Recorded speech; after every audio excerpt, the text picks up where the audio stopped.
Perfect. I believe we are live.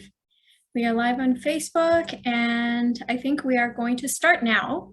Um, Thank you very much, everyone, for joining us today. And let me just begin with our usual welcome. Good morning, good afternoon, good evening, everyone. Welcome to the Rohingya Women Webinar Series 2021 on the topic of resistance and resilience in reclaiming narratives and reclaiming power. In this series, we will explore powerful stories, inspiration, and resilience of women whose works have been vital to the betterment of Rohingya and Myanmar Burma society. In commemoration of the resistance movement for freedom and democracy, like the 8888 Uprising, as well as the Rohingya Genocide Remembrance Day on the August 25th, we cannot forget that women have been fundamental movers and shakers in all the past and present resistance movements. It is important that their voice, their stories, and their strength are celebrated. My name is Yasmin Ullah. I am a Rohingya human rights activist who will be your host today. Firstly, let me thank you all for joining us on this call, as well as those who have joined us on Facebook.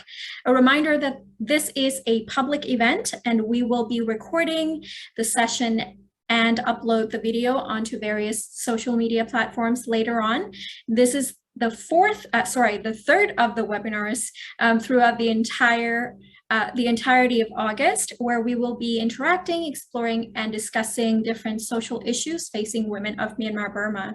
So please stay tuned until the end, where I will be informing you of the next speakers for the remainder of August. Before I introduce you to our very special guest today, I would like to remind everyone who have joined us on Zoom to please mute yourself throughout the webinar until the question and answer session. If there are any burning questions at all you'd like answered, please feel free to drop them in the chat box. I will be sure to ask them for you. You can tweet us at #Rohingya-women-webinar during this session, as well as tweeting the speaker here using the following handles. I believe it's already shared onto the chat box. And please make sure to use hashtags #Rohingya Women, #resistance, and #resilience so that your tweets could be linked to today's webinar. Now, drum rolls. This week's speaker is an amazing feminist activist and a friend of mine, Nandar. Nandar is a feminist advocate, translator, storyteller, and creator of two podcasts, Feminist Talks and Jido Zagai Wayne. She founded the Purple Feminist Groups and co-directed a production of the Vagina Monologues in Yangon. Growing up in a village in the northeastern Shan state, Nandar experienced hardships women face when challenging traditional values of family and community life in Myanmar. She now uses her podcast to tackle taboo topics in the country, such as menstruation and abortion. Welcome, Nandar. It's such an honor to have you with us today. Oh, thank you. First of all, thank you for having me in this webinar, Yasmin. Like, what you're doing is so inspiring and meaningful. I hope you know that I admire you dearly.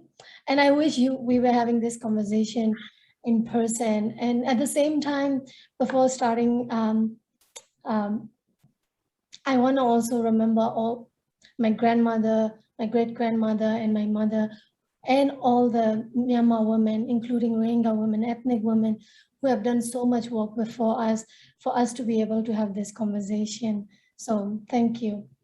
Absolutely. And the admiration, the respect is mutual. I cannot, I know that the coup has brought us together, tragically, but I'm also very, very grateful to know that there are women out there who are challenging the status quo and are doing so much more, that I can draw so much inspiration from as well. And it's such a, it's the beauty of struggling and resisting, which is the theme of our discussion today.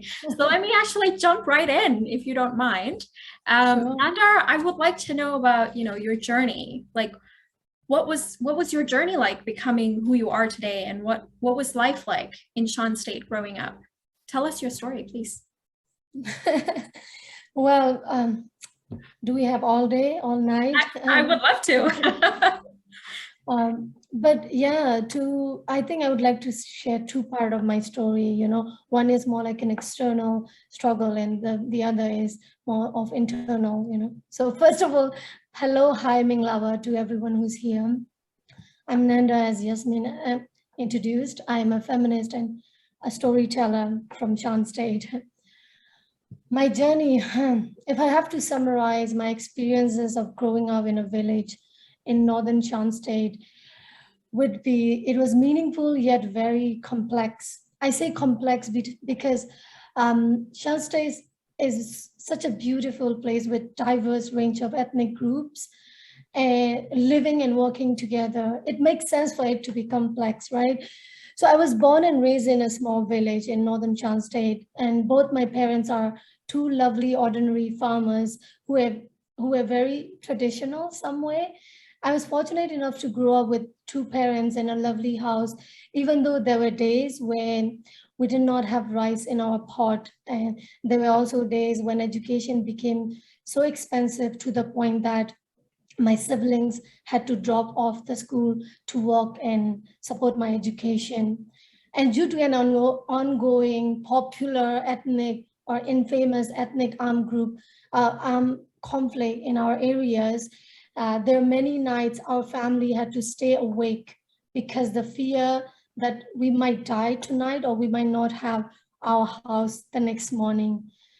There were days I was sexually molested by an older man in our own house, and nobody listened to me. So growing up in such patriarchal society that also has so many layers of violence was challenging and difficult. And I also want to talk about the internal struggle of being a Nepali in Myanmar. And I think this is such rare talked about issue in our country as well. Our ethnic group is known as Gorkha, famously, which I cannot really relate to. Our ancestor arrived in Myanmar with British administration, and some of them choose to say after the independence. Today, there are almost 1 million of us, according to the Wikipedia. We mostly live in mountain area. It's safe to say that speak anyone grew up in Myanmar speak at least two languages if you're born in ethnic area especially. So as a Nepali, I grew up speaking at three languages for different purposes. Nepali to communicate with my family and relatives, Shan language to communicate and connect the community that I lived with, and later on Burmese because to access the education, of course. So language was not and is not really about communication. You see, like it becomes part of who you are and who you are not. And with the languages that I learned, I also quickly realized that I was developing many identity. Because at home I was Nepali who practiced Hindu, and at school I was in their words Kala who pretended to believe in Buddhism in order to fit in. And with my Shan friends, I was neither Nepali nor pretend Buddhist, but a girl who spoke Shan fluently and liked by every Shan people in the community. So even the way each group calls my name is different, like Nepali, they call me Nandu, and Burmese, Nanda, and in Shan, they call me Nanda. So I enjoy languages, learning and knowing languages and having multiple identity because it made me understand many lives and drawn to many stories. But at the same time, in the process of trying to fit in, I experienced what many call identity crisis. More accurately for me, I felt like my identity was robbed by invisibleness that comes with being this woman of color. And I did not know who or what I was, where I really belong, or if I really belonged. And on top of that, in our national cards, our ethnicity is Nepal, which, by the way, is not really an ethnic name, but a country name. Yeah. It's a joke.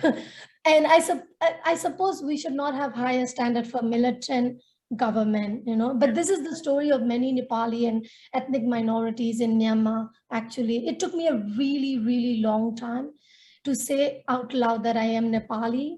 because that's what I am. And I'm a Myanmar-born Nepali girl who adores Shah noodles and culture, and is not afraid to challenge patriarchal system in any society that I live in.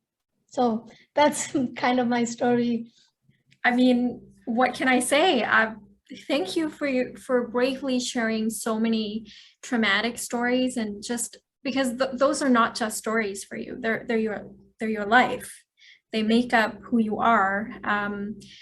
And they might be painful even. I can't imagine what you've had to go through and the storms you've had to weather, but I just want to thank you for being here, for being so strong and so inspiring despite all of it. I mean, you were already strong before you've had to go through all of those things, but I'm at a loss for word.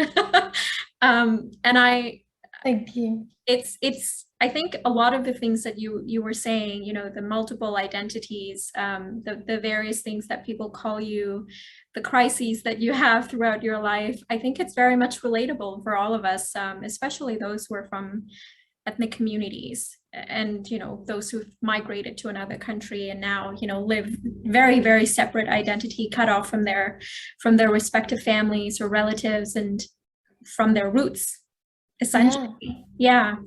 Let me actually go on to ask you the next question. What changed you, like during the process? I remember one of the piece that I read about you, I actually had to creep up on you a little bit.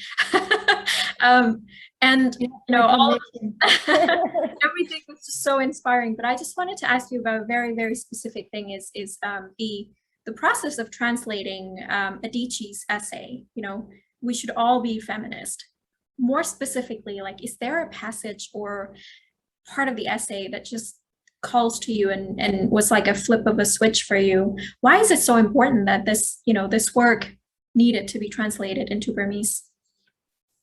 Yeah, I mean, before I share the story, that part of the story, I think it's very important for people here to know that, I say this often to people, that before that book, I had never deliberately choose feminist book to read. I like stories and I read everything that was offered to me. Feminist book were not one of those books available in Myanmar.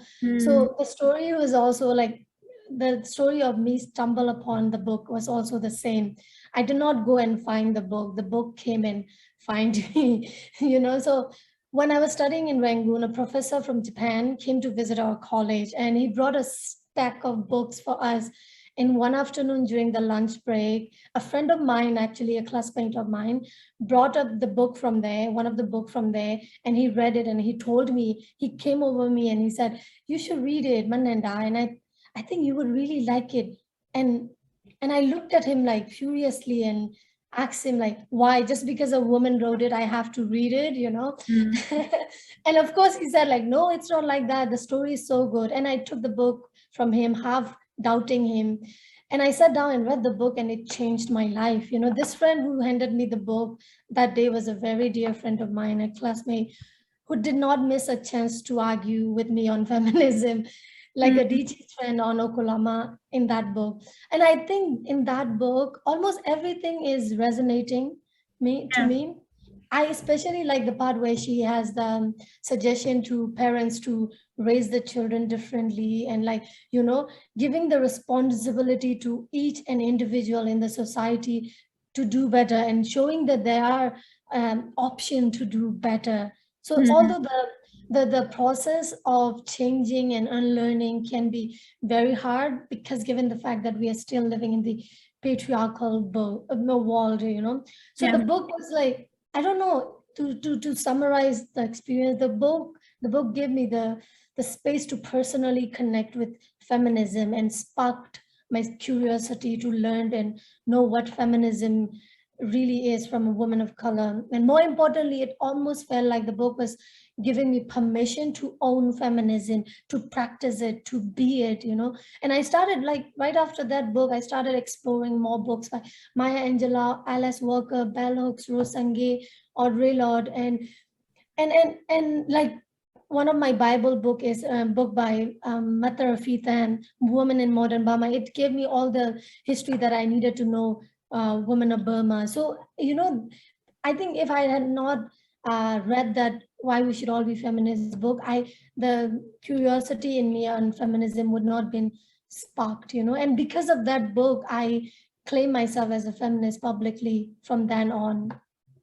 It was like a tool for you then. It was like the first tool you got in the toolbox, and then you kind of built your own toolbox. It's amazing. I'm like getting goosebumps while you're talking. So, it's incredible how we all stumble across all of these at times. Right. Incredible. Here's another question for you.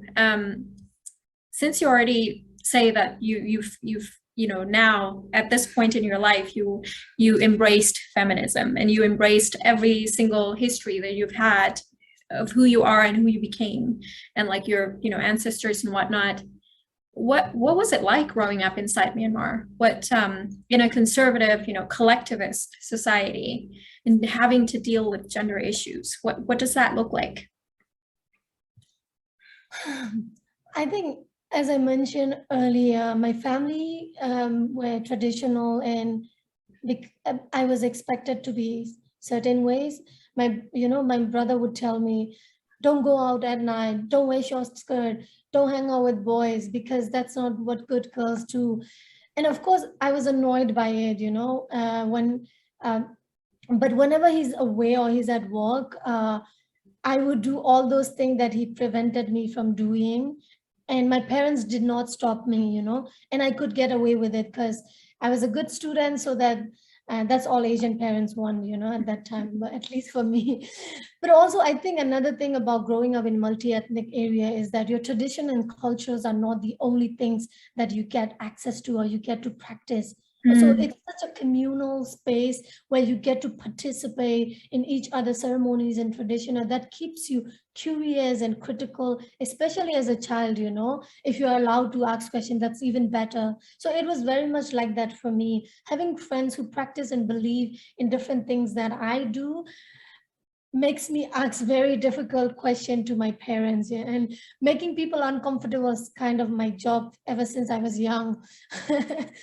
So at the young age, like this particular incident, I would say when I was 15, I first bleed, and this is the story I often mention again and again, because this is the very important, like how a lot of young girls experience this, and then their life turn into very, very different direction than they have ever dreamed for, because of this taboo.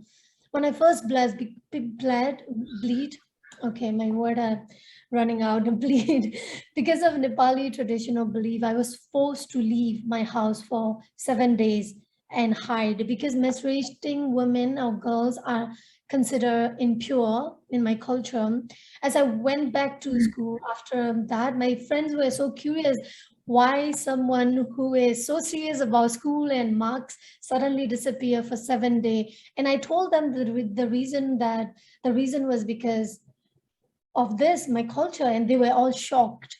And I was shocked because that they were shocked. I asked that if they didn't have to go through the same way, and they said this is unknown to them and unthinkable for them to leave their family in such vulnerable time.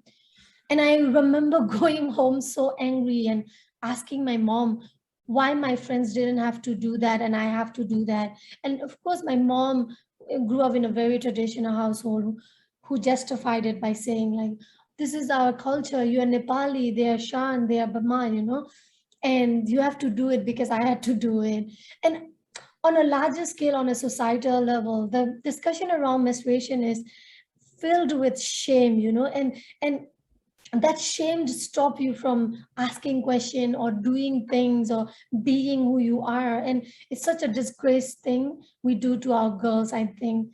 But also the turning point, really, I started diving into activism, and what motivates me most is the incident that I had with my father. I also lost my father due to such harmful practices in the same year when I menstruated. My father, when he was alive, frequently had seizure, and when I was in grade 10, one afternoon when I came home for lunch, I saw my father about to collapse due to his seizure reaction. And I immediately screamed and called my mom to help him.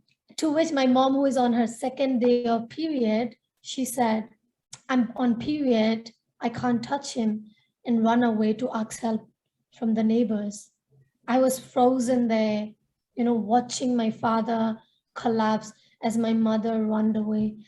And by the time they arrived, my father already collapsed and hit his head with a table nearby. And that was really the last time I saw my father. And this incident was a wake-up call for me. This is also why my activism started within the family, challenging my own family tradition or belief, and gradually to our community and to our country's belief on harmful culture norms. So that was the beginning of it. Again, I just got really blown away, and I'm so sorry that you've had to go through so many things that are just sometimes uncalled for, and they're just they shouldn't have been normalized. But again, I just adore and and respect your courage for not only telling us this very difficult story, but also taking initiatives to actually move and shake and just challenge the status quo. Here's another thing that you've said. You said, I wish for more people to participate in ending inequality so that we can live in a world where we are valued and respected as humans. Together, we can build a better, fairer world. How does one participate in ending inequality? And if there is any suggestions that you have for our sisters who want to probably start doing something but are still unsure. I really believe in that statement because, patriarchal system itself is built by everyone participation. So it's very important when we are dismantling or, getting rid of that system. It's so important for all of us to take participation as well. And then when saying that, I want to make sure that it's also our brothers' job to participate in ending inequality, because women alone aren't responsible for this. So keeping that in mind, I think, I don't know, like ending inequality can mean very different for every individual. Of course, we have some common grounds, but I think, what is problem in my community or in my ethnic group or in my country is not the same as what's happening to other community. It might not be the exact same thing. So I think choose your problem or choose the problem that you see as a problem, whether it can be a menstrual taboo or other thing, like, when people, like I know a friend who is challenging this single mom, the stigma around being a single mom, and who has been a huge advocate throughout this friendship that I've known her. And I think when we have that kind of, starting where we are and what we think is needed in our community is important. Like do the cause that you believe in, not what other people think you should believe in. That's kind of doesn't really motivate you. You need to find your own motivation and own value, because people cannot force value in you. It's something you naturally feel or don't feel, right? So do not wait for anyone else approval to do what you see the value in doing. I think that's the main thing I would also like to really remind everyone. When we have something in mind, whether creating a podcast to amplify the women and girls' voices, or whether to do this kind of webinar, or to run for MPs, that kind of thing, don't wait for other people to say you are capable of doing it. Just do it, and then the people who support you will come along and be there for you. And I think it's so important to remember, especially women, as women, we are programmed to doubt ourselves. And if we want to dismantle the patriarchal system, we have to start by believing in ourselves and what we do. So that could be a start. And I think the other thing that is very important is what we are doing right now. Having tribe, have your tribe, because when we start our activism, it's so important to have a group or people that you can lean in when you have hard times, and have them, like, if your support system or your tribe is strong, you Yeah, won't feel isolated in the journey. absolutely. Yeah, and another thing, this is something I often say 1,000 times. I think I've said it 1,000 times, but I'm gonna have to say it again because this is so important and not really often talk in activism or among activists. Is have a plan for self-efficacy, which means that have have jobs that pay your bills so that you don't do unfairness to yourself. I think even as a feminist, financial literacy and liberation is such an important thing we have to teach ourselves and everyone from a young age, so that first we become independent, two, our mental health is not sacrificed in the middle of our social work or activist work. Because activist work doesn't really pay your bills, so No, it's important to have a side job that pays your bill. So please do that. Don't sacrifice yourself um, to that level that you cannot sustain yourself anymore. So definitely. last not least, this is I think my advices are more relevant to people who are already starting their journey on activism. Because lastly, I want to say this is a hard lesson that I've learned is please take care of your mental health. I think if you don't prioritize your mental health every day, your activism is hard to be sustained. I Mm, say this to anyone who is participating in this revolution as well. So please prioritize. It's so important to take care of yourself, your soul, and to give yourself break, and knowing that you deserve break. So these are the basic thing I think we should know while we were doing activist work, I think. What do you think? absolutely. I mean, these are like toolkits for starting activism, like activism 101. What do you do? How do you start? And then how do you sustain yourself? You literally gave us a whole course in like just a few minutes. So thank you for that. And I agree with everything that you've just said. I think that finding a cause that calls to you is much better so that you could actually sustain your own motivation. But then taking care of your finance and understanding that you cannot split yourself in half for the work that will not pay you. um, Yeah, that is important, and financial literacy is not very encouraged in our culture. It's true. more like, oh, it's a man's job, and it's Exactly. not. That's the scariest part, when like we don't teach women to of course, like we say that women are the manager of the finance in the household, but that money that they are managing is not really theirs. If a man stop working, what are they gonna manage? So Exactly. it's so important to have, I don't know, some sort of income to sustain yourself. Absolutely. Yeah. And mental health is like, I cannot emphasize that enough. I don't think that I think that there is a very toxic culture within activism that just, Yeah. you need to sacrifice to no end, even if it's your mental health, even if there's this like very constant stream of things that I see that's related to martyrdom. Like it's more about, you sacrifice yourself for something that's worthwhile, yes, but also how do you continuously affect change if you're not there to affect the change? That's true. Yeah, exactly. Yeah. Yeah. That's why it's so important to really prioritize mental. And I know, when we use the word mental health, it can sound like a privileged thing to say, but it really is not. It's No.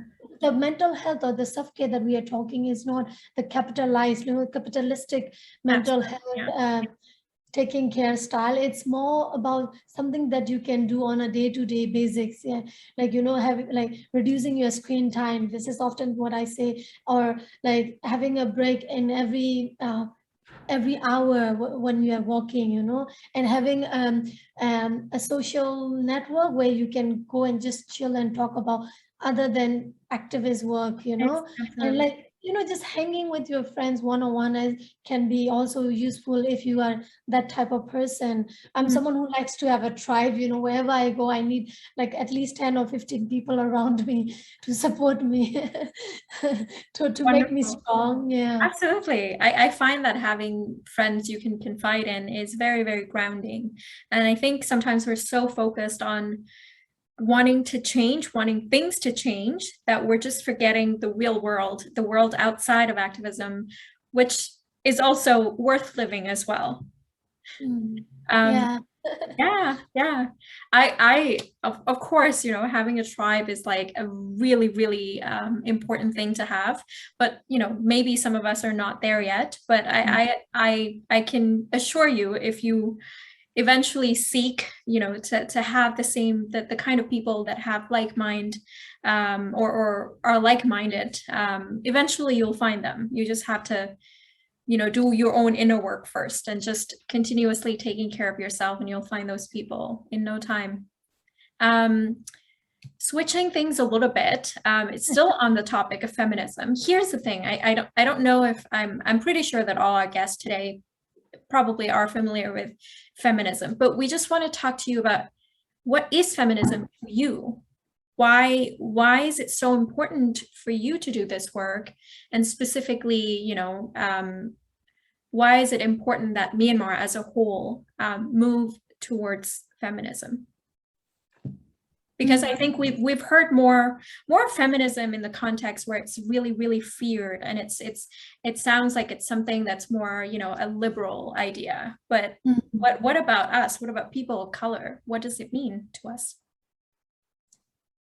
There's like, I read somewhere that feminism is something that can be redefined according to the circumstances and the time and the context of the people or the issue. So, like when the first wave of feminism started, it started solely for the voting rights, Yeah. and when we get the voting right, doesn't mean the feminism is like achieved, like bye-bye, we don't need feminism anymore.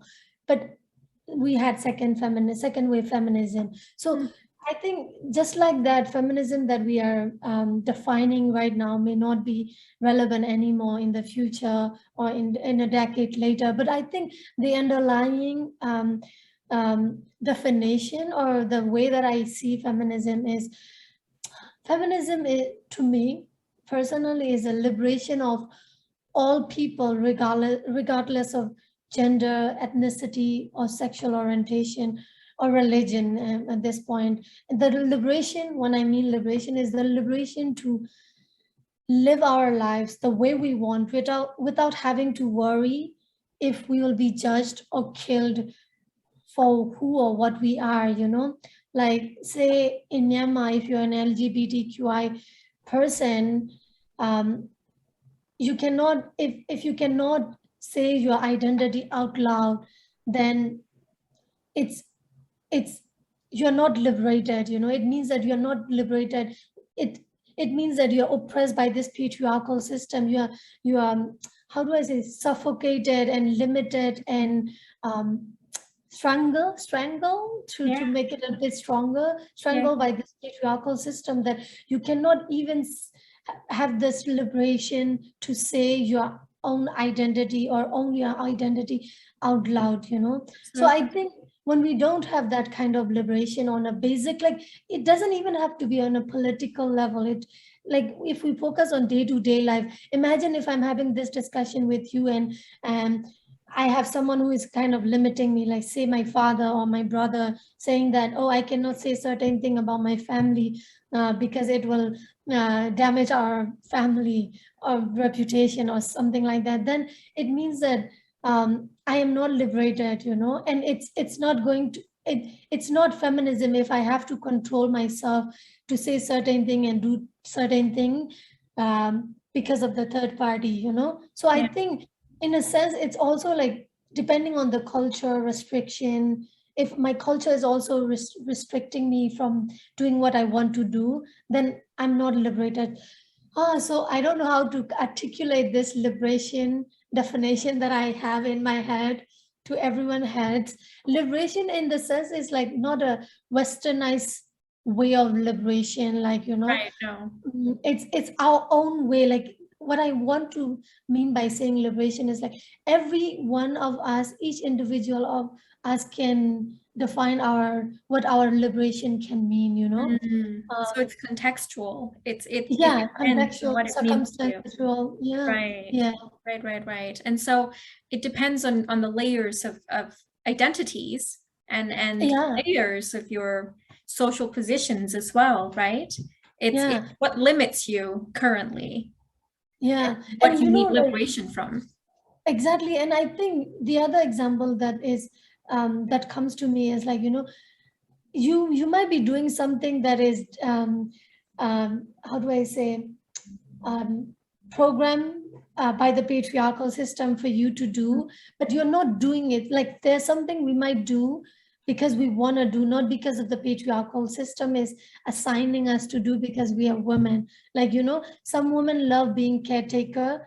If they're having the liberation or the choices to make, then I think it should be okay if they are doing traditional choices, you know, Absolutely. as long as it's within their choice. Absolutely. I agree. It's sometimes the word feminism is so vilified that it's just if the people who are seeing it as toxic, or people who just don't like it, vilify it, seem to not understand that when we're talking about it, we're talking about intersectionality, the intersectional feminism as an ideology itself. And it actually requires us to look deeper into the person's identity, social positions, and so many other things that involve becoming that person, and then working to undo so many things like the capitalist limitations, the colonialism that exists within our culture. All of that is Yeah. considered, right? Yeah, and Yeah. like when you were articulating it, I think the liberation is what I mean is I'm trying to articulate as much as possible, but it's becoming so confusing. But No, not at all. liberation from male, for example, you know, you're not dominated by anyone else to make your own decision. So, which means a liberation from sorry, capitalism, you know, liberation from this kind of oppressions. And I think when you are liberated, it is very easy for you to be yourself, to be your whole self, and Mm, to to to construct your own belief, you know. And that's what large part of being a feminist means, unlearning all the things you were forced to learn as a, exactly. like, you know, from a young age, from this patriarchal um, system. And I think if we want to dismantle this system, I think it has to start from deconstructing our own ideology, and, like, Yeah. you know, liberating ourselves from those constructed thing that we were taught to believe or embrace or own, you know. So it Mhm. starts from a really personal level.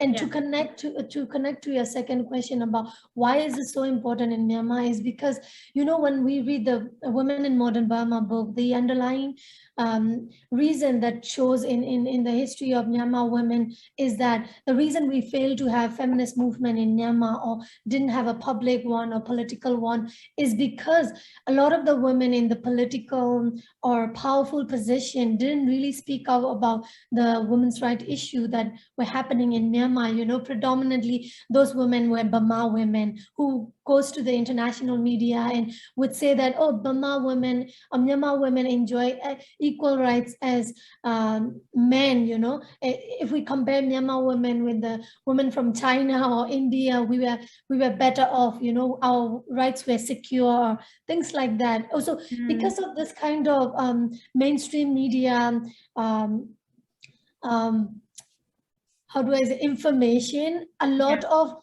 it was very difficult for women on the grassroots level to raise their voice, to be heard, because these powerful women on international level were claiming that we achieve equality and we don't need it. So I think because we had that kind of history of not at all talking about feminism, or getting the chance to talk about feminism on a grassroots level or like national level or international level throughout our history. This is a very, I think, very good time or the best time for us to start kind of reclaiming our narratives, that it's not true that what you have heard from these women before, Right. and what this, it's not just from the women but also from the colonial perspective. They Absolutely. were like saying that, oh, women are okay and all right, and they were they were educated and enjoying equal rights, and the women they were associating at that time were predominantly from middle class and upper class Privilege. Yeah. groups, and privileged women, and they were mostly spending their lives in other countries, in another countries, not in Myanmar. Even they were coming in Myanmar, they were enjoying a privileged thing, so they didn't have a lot to complain or Right. to really emphasize on. So because of those history, I think we have given an opportunity to really talk about feminism, both on grassroots level, national level, international level, in politics, in racial discussion, in all the discussion that we are involved in. I think feminism has become an important aspect to these discussion, to understand better, but also to provide solution through feminist perspective. So I think this is why this feminist work has been the most important or viral in our movement right now. Mm. Mm. Here's the last question before we move on to the questions and answer. Um, because you already talked about a little bit about this, I want to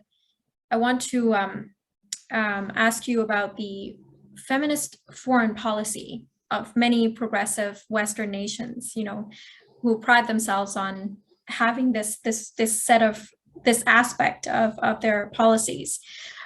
Are there things that can be improved? Are there things that that you can guide them, or like any guidance that you have towards those who want to do the work or are already currently working on Myanmar profile with what we have already talked about, the intersectionality in mind? What can they do to help the Myanmar society better? I don't know, like, in a more general in a more general sense, I think, this feminist foreign policy that we are talking are predominantly coming from, like, organization are coming from Western world, right?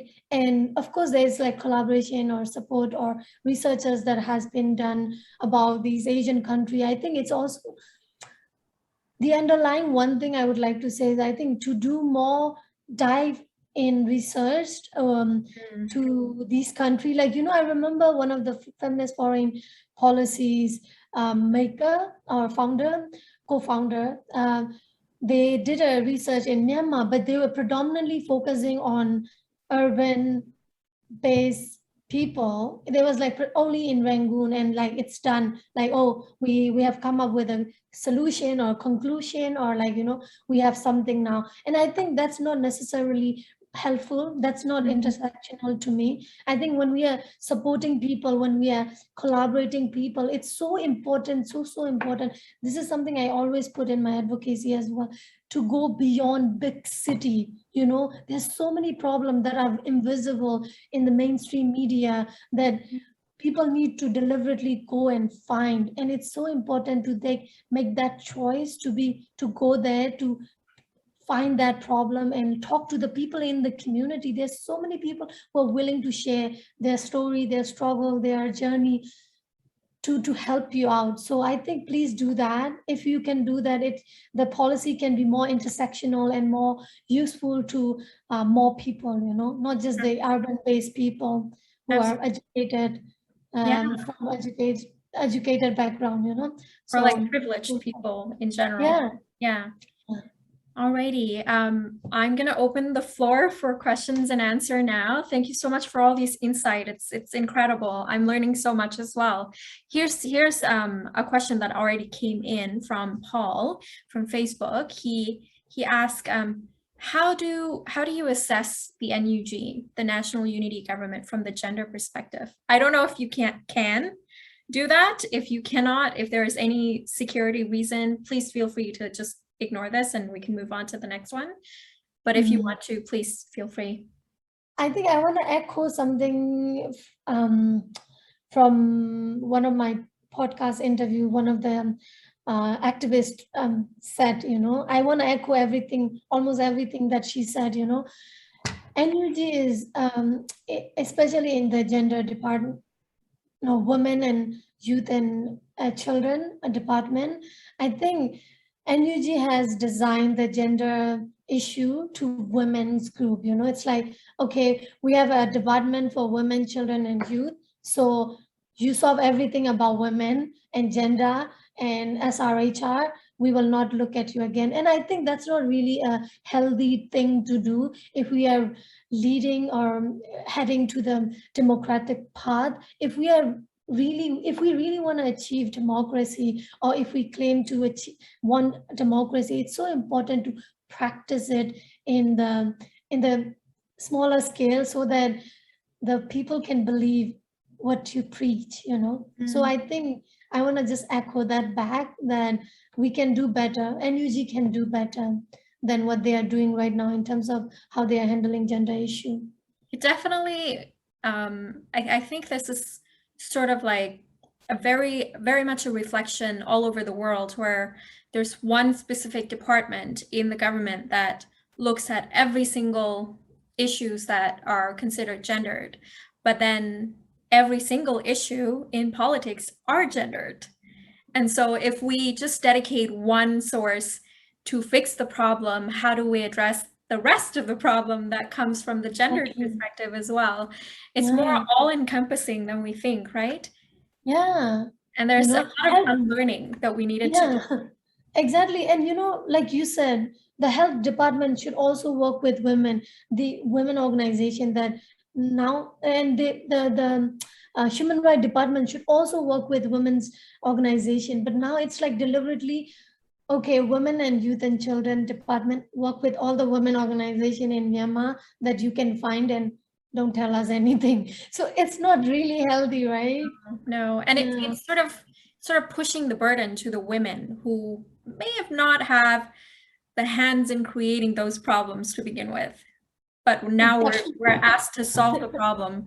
Not only do we have to bear the labor of actually living through those things that weigh down on us as a system, but we're also tasked to solve those problems without the men being involved. It's hypocrisy. It is, yeah. It's so sad as well to see that kind of reputation in the behavior. This was exactly what the former government did as well, NLD government, and seeing that again is depressingly unhopeful. And you know what the end of that road looks like? Myself. Looks like Rohingya women. Looks like sexual and gender-based violence that leads to genocide. That's where the end goes, that's where the end looks like for all of the women in Myanmar, if this is not taken seriously. So we'll just leave it there for that question. I think Paul has gotten his answer. Doctor, is it? Hi. Hi, Nandar. Thank you, Yasmin. Actually, I'm being here, and I'm so glad that this time I can listen to you, Nandar. And I'm very sorry that we have been close friends for many years, but she always listened to me, and she even hosts me on her channel, but I never heard of her story. And this is the first time. I feel so sorry. How can I didn't ask you about these things. So yeah, and my question is that I'm really like proud of you that you have been working on the menstrual health, and and this you are fighting the taboo around the menstrual health and menstruation, right? And so what I'm facing right now is I'm working in the northern Rakhine state, and I'm giving the women empowerment trainings and also the menstrual health and hygiene training. So what is so difficult is that when we are working on it, and almost always the funding and the programs are always directed for the women. But actually on the ground, it is very important that to include men as well. And because in our community, even though I give the trainings that these women are can do anything if their husband and brothers also understand these things. And for the menstrual health, and when I give to the training to the adolescent girls, they can't even listen because they are too shy and they think this is very taboo in our community and they are not allowed to talk about this. And so here is my question, that how much it is important to include the men engagement in our work, and how did you use what are the ways that you use in your fighting against these menstrual taboos to engage with men and young, especially young men? Is there any example? Can you please share with me? Yeah. Thank you, Amma. It's so lovely to see you here. Thank you for being here and listening to the stories that I just shared. I'll go first. Is that okay? Yes. No, please. This is for you. The question's Okay. for you. Sorry. I think, from my perspective, I like to approach old issue with my new ideas, a solution. I don't want to approach every solution with how we used to. It's like training, pay me, and then like done. I think it's not the only way we do now anymore. There's so many ways that we can approach. That's why you see, like on my podcast, I also educate people on menstrual health, on a health perspective, so that both young men and women can go and listen to and understand that this is not a disgusting thing that they were taught to believe, as they were taught to believe. This is a pure natural body function that happens to women, and that's one thing. I approach different solution. Also, another thing useful might be, I think, running campaign was very useful for me. In 2019, we ran a campaign for like 3 months or 6 months on menstruation is not shameful. And there was a remarkable participation of men. I said remarkable because the conversation was so fueled on the internet. Like people were not not necessarily agreeing, but asking difficult question and making assumption and challenging each other. And I think that is the initial phase of rethinking your old thinkings. So I think thinking about having this kind of different approach depending what kind of audience you are targeting, like if you're targeting to a young person, I think probably it's best to use social media campaign or digital activism, so that there has like some sort of interaction simultaneously for them to ask questions, challenge you, and for you to challenge them directly as well. So that would be my young mind reaction to that problem. Absolutely. Thank you, Nanda. Thank you so much for asking that question. Okay. Here is another question that came in. Emily asked, there has been some discussions on broader shifts in gendered and generational roles and identities that have taken place in Myanmar during Myanmar Spring Revolution. Can you share your reflection? Here's before you answer the question. So we're 5 minutes until the end of this session. I'm asking you a permission and the permission of the rest of our audience as well. If you guys want to cover some more questions, we can go a little bit over for maybe about 10 minutes. Is that okay with you, Nandar? Unfortunately, not really. Okay, so we're gonna have to end pretty soon. So this might actually be the last question. And so I'm gonna have to say sorry to the rest of the questions that come in, but you can actually reach us on Twitter, and you can probably connect with us there. Yeah, that would be nice. Yeah, I've already dropped your handle, everything there. So we're more than open to have more of this discussion. Maybe later, Nandar will be convinced to actually join me again. But that's question from Emily. Shortly, please. Thank you, Emily, for joining, and it's so lovely to see you here again. Only your name, but lovely to have you. I don't know. I think personally, I would say yes to that, because I feel like, again, with the help of social media, the world becomes a village, you know, like everyone can support anyone in an immediate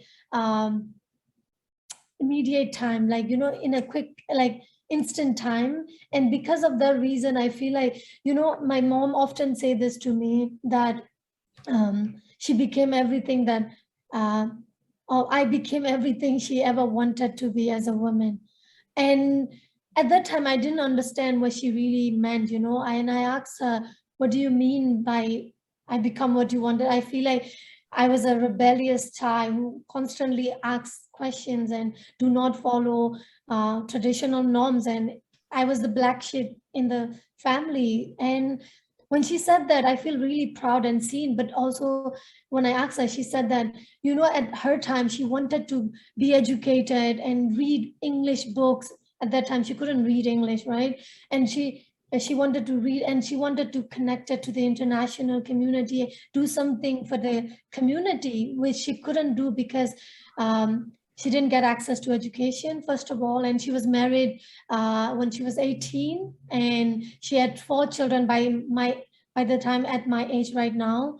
So because of those reasons, she was given a role after a role assigned by the patriarchal system, and it was limiting her. But right now, I think with the access of the social media or internet, we have come to engage with so many stories and lifestyle of women all over the world, no, like, you know, precisely women in Asia who are making so much important change and important work that we could see and learn from. And I think that has been our motivation, and it motivates, you know, in order for us to be something, we have to see it, you know. And I think in Myanmar specifically, this revolution has shown us that how progressive, or how much forward that's feminist movement in Myanmar or women's movement in Myanmar has come. So I think that would be my reflection, the effort and the tireless, the endless work of the feminists before us and women before us, and also men allies during the process of getting there, is what made us where we are right now. And without their contribution and constant, you know, effort to disturb the comfort, I think it would not be possible. I hope that answers your question. I definitely learned a lot from your answers, and I agree with you that before this I would not have been able to see the kind of progress that we've made, but I'm connecting with so many people who are very much like-minded and are really, really incredible to work with, and are just, you know, inspiring, and it makes me want to do more myself. Before you leave, Nandar, are there any final thoughts or something that you would like to share with us, like the donation plug or something, like a call to action for people to do leaving from this session today? I think I would like to also nominate for the same organization that you mentioned last time. So if that's okay. Absolutely. Okay. All right. And I think the final thing is that thank you for standing with solidarity in this movement, in feminist movement in Myanmar, in the revolution of Myanmar. Please continue amplifying the voices and situation of Myanmar. And yeah, do not stop. Thank you. Thank you for supporting. And thank you for joining us. And thank you for hosting this. If you need to leave, you know, feel free to leave right now. But okay. For us, we're going to have a little bit of a short information about our next sessions. And thank you again for joining us. It's incredible to have you. I'll have you again, maybe 100 times, but we'll see if you actually accept. Thank you, sister. Bye. Alrighty. Before you all leave, I have just a few announcements to share with you. So for those of us who would like to actually, you know, help the situations in Myanmar, I would recommend go on to Mutual Aid Myanmar. The other website that I would like to recommend also is Donation to Restless Beings, and I'm going to share my screen right now. One moment. here. So there is an urgent flood response at the Rohingya refugee camps in Bangladesh because there's been 23,000 people that have been affected and 15,000 Rohingya have been displaced. So there are a few packages for people to be able to, to donate and whatnot, and emergency packages and whatnot for you to donate as much as you want. Now, this is one way to actually address some of the issues in the camps and helping them to be able to then resist, against the oppression that they have to go through. Now, the other thing that I would like to share with you is our next week's speaker. So, the Restless Being donation, if you cannot do it yourself, please feel free to share that around. It's the organization is run by a couple of friends of mine, and they have been doing incredible works in the camps. So you can check that out. Now, the other thing that I would like to share with you before you leave is our next session. And because it is in Rohingya, I'm going to actually ask you to forward this to all of your Rohingya counterparts if you would be kind enough to do that. So our next session is going to be with none other than Asiola, who is also my mother, who's inspired me to be who I am today, to do the work, to fight against the status quo, but also having a very, very gendered understanding of Rohingya culture and norms. So this is going to be on Saturday, August 21st at 2 p.m. Eastern Time, 6 p.m. GMT, and 8 p.m. Norway time. It's a little bit late for Myanmar. It's around 12, so basically half past midnight. But if you cannot join us at that time, because of course it's understandable, feel free to check out our YouTube video, and our channel is Rohingya Women Webinar Series. You can go and follow us there as well. All of our sessions from all of the webinars throughout this entirety of this month will be shared. I think that I also shared a little bit about the next few speakers. We'll have Ma Kyu Pan Nukin, who will talk about mental health and trauma. We will have Wei Wei Nu, who is another really, really powerful Rohingya resistance leader. And we will also have Professor Yang Hee Lee, who is the previous special rapporteur to Myanmar. Now, so there is a question about the translation for the next session. Unfortunately, we cannot find the translator to do the live translation, but I promise that the subtitle will follow suit. So if you can, please follow us, and we'll try to find a way for us to get the session itself to be translated for sure. So yes, the next session will be in Rohingya language, but we will translate it into, eventually we'll have to translate it into English and possibly Burmese. We'll try to do that in the near future.